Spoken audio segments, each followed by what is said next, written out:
Bismillahirrahmanirrahim. So we're going to start off with exactly where we left off at yesterday. Today is April 21st, 2024. I think that this will be real brief in presentation, but long in contemplation.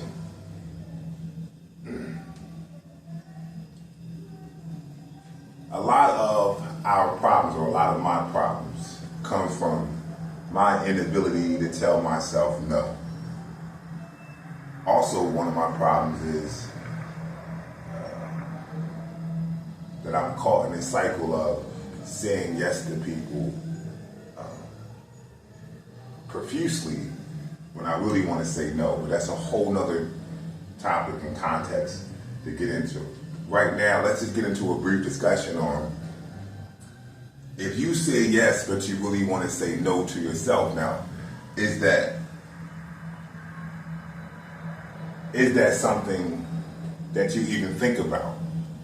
Do you prevent yourself from doing particular things that you would want to do or seem appealing to you, having the thought process of the end result? Like, do you even go that far? How many of us have a problem with saying no with ourselves? What kind of impact does this have on those who you are responsible for? Most of us will not just say that we like ourselves, we will publicly state that we love ourselves. But taking penitentiary chances, consuming chemicals which damage our mental and physical health, and existing in near-death scenarios is far from loving ourselves. So, let's start from the top. If a situation that you are contemplating, if the result is that you will end up in some type of harm, financial loss, relationship damage, or you can't repair certain things, and that's with children, loved ones, and family members, right? Harm meaning if I'm gonna go out to the bar tonight, what kind of harm could this potentially bring to myself? So you probably already immediately saying, the only harm that can happen from me going to the bar is that I get too wasted, I get too fried, and I might have to get a ride home, or somebody might go in my pockets or my purse and I'm not aware of it, and they take me financially for bad with the particular money I have in my pocket or my purse. Or which some might perceive as still a come up is I might end up in the morning time waking up in the bed with somebody who I really didn't want to have any physical or sexual encounter with. And some people still see that as a win, right? Because sex is sex. So that means that you're only thinking about the benefit or the pleasure of the experience and the immediate instant gratification that you will get from going to the bar. Chemicals do not benefit you in a healthy way. You are born in a particular state which needs no alteration. You are born in a particular state which needs no heightened alteration or lessened alteration for you to exist here. If you have a difficulty with saying no to yourself, and you do whatever you want to do, what kind of impact did this have on those who you are responsible for? All of us are products of environments where those deemed to be responsible for us failed, and we're using the word failed here to say they put more emphasis on doing them, especially coming up in the 80s, right? My parents were preoccupied with partying. That's how they said it back there. Partying. Having a good time. One of the craziest contrasts between then and now is young parents back then partied outside the house. They would leave their kids with family members and they would go outside the house and party.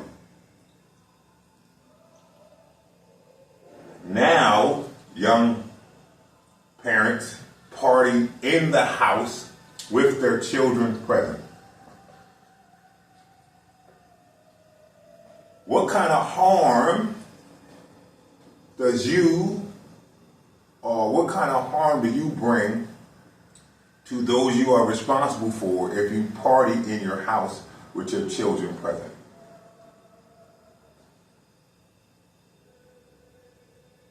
One of the biggest things that we fail to do in protecting our children is bringing other adults around them who we may deem to be cool with us, but we don't know their particular disposition when it comes to little people, right? We have to go all the way into that, but we don't know their particular disposition when it comes to little people. But let me say something that's even more outside of your field of current understanding. You may put your child in harm's way by bringing other children around your children. It might not be the adult that you got to look out for. It might be that adult's child who you keep allowing to sleep over and lay next to your child. But because you're so caught up with the inability to say no to yourself, you can't see this. You will fail to recognize the harm that is taking place right under your own roof. I had a conversation with somebody yesterday, right? And it was as simple as this. And I like these type of conversations because people don't expect a person who chooses to live a life of crime to have this particular mental disposition, this particular posture when it comes to expression, right? So I said, it's all about behaviors. When you fail to recognize behaviors, then you're just going to be reactive, right? All you're going to do is be reacting to an event. Something happened and got to fix it or avoid it, right? When it comes to events. Let's check a behavior. This is what I tell the person. Let's check a behavior. You are a parent of a kid. Your kid loves you, looks up to you, turns to you for everything up to a particular point in their life, right? They reach a certain age and then something happens where you and your child are total strangers in the house. Your kid will come in the house, front door, walk in, walk right past you in the kitchen, you in the living room, wherever they got to get to the steps, up or down, to their room, close the door behind them, and never come back out.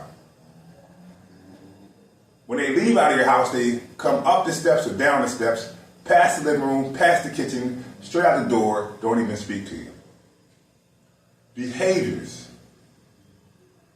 When you walk past your child's room, you hear them having conversations on phones. You hear them listening to particular music. You hear them existing, right? But you're not a part of that existence. Behaviors. So, Ulu Belahi and Phallic to all the kids who go through this and all the parents that go through what I'm ready to say next. Ulu Belahi and Phallic, may Allah subhanahu wa ta'ala protect us from this particular incident that I'm ready to say. Your child overdoses or commits suicide in that room. You'll say, I didn't see it. I didn't see it. I had no idea that my child was going through these particular things, and now you're left with backtracking and going into that room and finding things that your child produced over the last 4 or 5 years that now you can see behaviors. You can see the journals, the drawings, you can see the writings of your child, the behaviors, the expression of your child that they didn't express with you, that you failed to allow your child to express with you, right? Now, you are astounded at the depths of the thought process and how far your child sunk into depression and so on and so forth when it comes to mental health, sexual health. You start finding stuff about your kid that you had no idea when it comes to behaviors. You're not paying attention to your child because you're not accustomed to noticing behaviors. You are accustomed to reacting to events. So let's get further into it, because I know that that's a touchy subject, and I'm not here to try to tell a parent how to parent. I don't think there's no particular set of circumstances that can effectively have you parent 100% of the time to another human being. It's a touchy thing, right? But I'm saying that because if you do what you want to do and you fail to tell yourself no, and it's all yeses for you, how does that affect the people who you are responsible for? You got to start thinking about this type of stuff. This type of stuff is outside of you. It takes you out of selfishness, and it puts you in the realm of community or participating in community, the human experience of community. If you are a parent who brings their social life around your kids, that means that you don't respect your child's boundaries. And in time, your child will not respect your boundaries. If you are a parent who consistently tells your kid no, but you consistently tell yourself yes, then you're creating an environment, an image that your child sees like they will literally, and they won't hesitate to throw it back in your face about how hypocritical you are. Whatever your issues and problems is, you should keep that separate and compartmentalize that away from your responsibilities. It should never spill over into your responsibility. What you do in your room and your private time should never spill over or be seen in your public life. That there is a whole nother topic of conversation. We could put a board up, we could put up all types of demarcation with what you should be doing in private versus what you should be doing in public. I told you that this is a brief topic, but it has long contemplation. If you are putting yourself in near-death scenarios, if you are using chemicals that damage your mental and physical well-being, then this is not love. This is not love. This is self-destruction. This is evidence of a deeply rooted issue that you fail to handle in the proper way. Let's go here. The people who you hang with are assisting you in dying. See how I turned that key? The people who you hang with are assisting you in dying. I remember when I was a kid, there was a particular incident in America, that's how I'm going to say it, where there was a doctor who I believe was on trial for assisting people in dying. think his name was Dr. Kevorkian. Check it, look it up. The whole thing with him was that he was telling elderly people or whoever it was, I guess, whispering to them in their ears while they're on their deathbeds, it's better for you to take this needle. It's going to be easier, it's going to be peaceful, and you can just leave this world.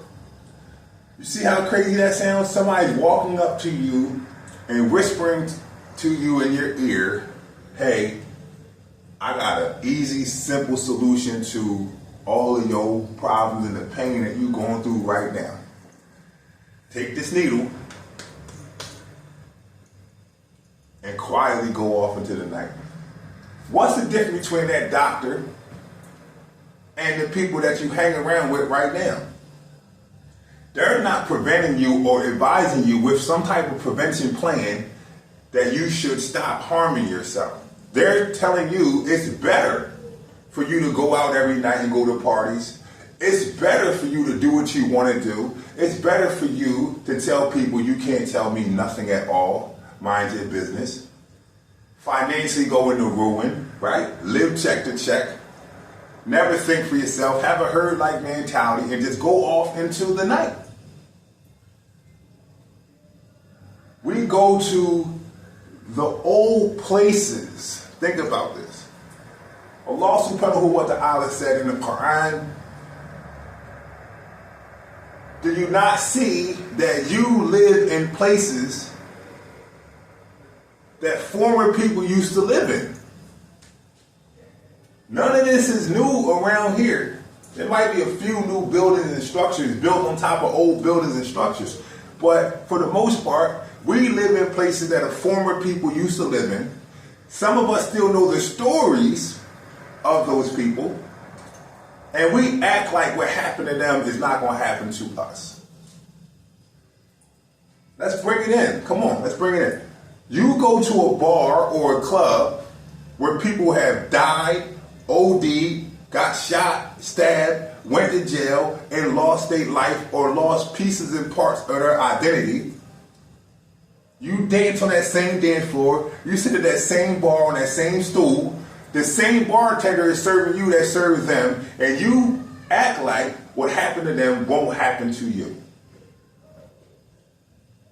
You even gloat or you even participate in conversation that says how idiotic they were, which makes you intelligent, sitting in the same grave as they are now laying in.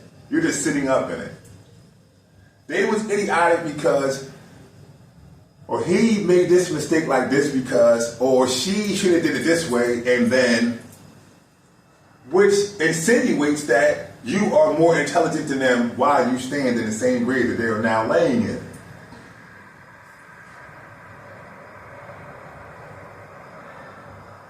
Let's go a little bit further. The friends who you hang with, some of them seem to be in a better position than you. Right? This is why you hang with them, because there's something about this person that attracts you to them. There's something about this person that attracts you to them. But if you really look at it, this is why you hang with them. And they have more in the world than you pertaining to possessions or reputation or whatever it may be, status or whatever, right? This is why you hang with them. Because you're attracted to their status, their reputation, their possessions. You like how they carry themselves. You like the way they smell, so on and so forth. Turn the table around. Why is this person hanging with you? Why is this person hanging with you? If you perceive them to be more than you, turn the table. How do they perceive you? If you don't wear the clothes they wear, if you don't have the car they have, you're walking, they're always picking you up in the car. Right? They always footing the bill or paying for most of the stuff that y'all do. They got their own house and they just deal with taxes. They don't have a mortgage or whatever, right? You live in a room, you rent a room in a spot where 6 people live at. Why do they keep coming by and picking you up in a car? Why do they keep coming and scooping you up and taking you places in the world? Oh, yo, bro, it's a party out such and such. Yo, bro, it's a situation after hours at a you know, it's a joint. Why do they keep doing that? Peel it back. Use your intellect. Peel it back. Because it's something going on with this person that is deeply rooted in them, where nothing that they could put on, no car that they can drive, no house that they can live in, can remove the stain that's forcing them to come out in the world and find somebody lesser than. I'm not talking about you. I'm not talking bad about you personally. I'm just giving you a perception that's lesser than them, and spend most of their time with this person, ruining their health, ruining their mental state, and taking penitentiary chances. You don't have to go to jail to be a criminal. Right? So you go into a bar with a lot of money in your pocket, right? Legally able to drink, and you go in the bathroom and snort some cocaine and pop some pills. That's against the law. I'm not a statute enforcement officer. I'm just telling you what it is around here. You now leaving that establishment, that seedy place, and getting in your car and driving away is against the law.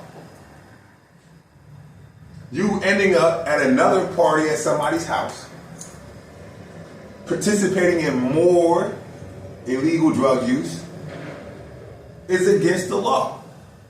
You doing this for the summer, the winter, and going into the spring, right? It's criminal activity, a string of criminal activity. There's no difference between you and I. I don't have a license to drive. I'm underage, right? We both commit crime. It's just that I happen to have got arrested and you haven't. So just because you haven't been in the back of a cop car, or sitting in a holding cell at a police precinct somewhere, or standing in front of a judge, does not mean that you don't commit crime. You're not harming yourself.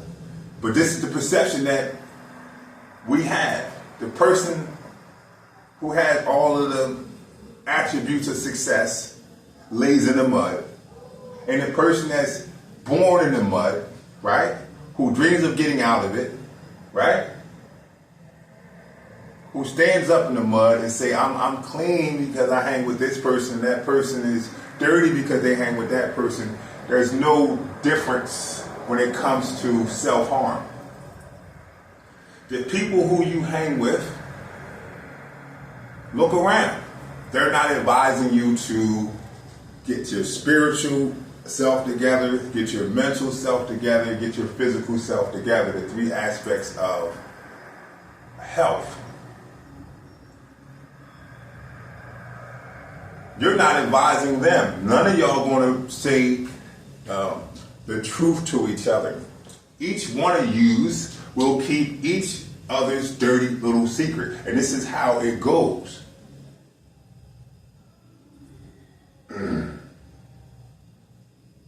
There are a lot of avenues and pathways and walkways that we can go down with this particular topic of discussion. I just wanted to present it to you because, as you can see, I am bringing it together. I am setting a structure, right? When I first started doing these videos, I was sitting down looking out the window, right? Now, I'm modifying it more so to a direct conversation where I'm standing up and I'm freely speaking to you. Now, I do have the curriculum. I do have I.B.F. or IB facilitating curriculum, which you see me,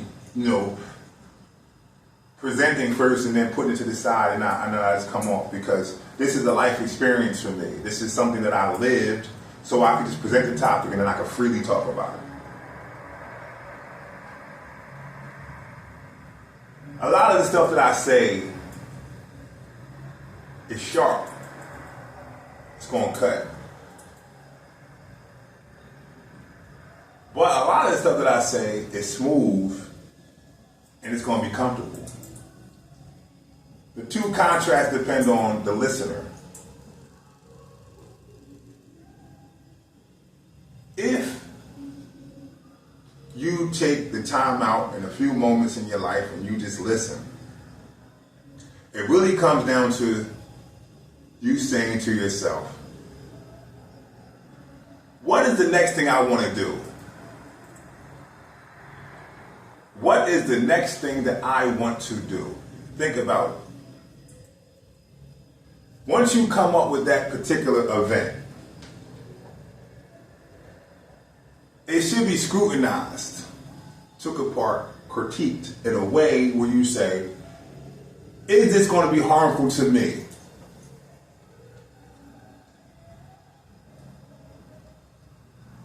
Do you have a problem with saying no to yourself? Is it all yeses for you? Is this problem affecting those who you are responsible for?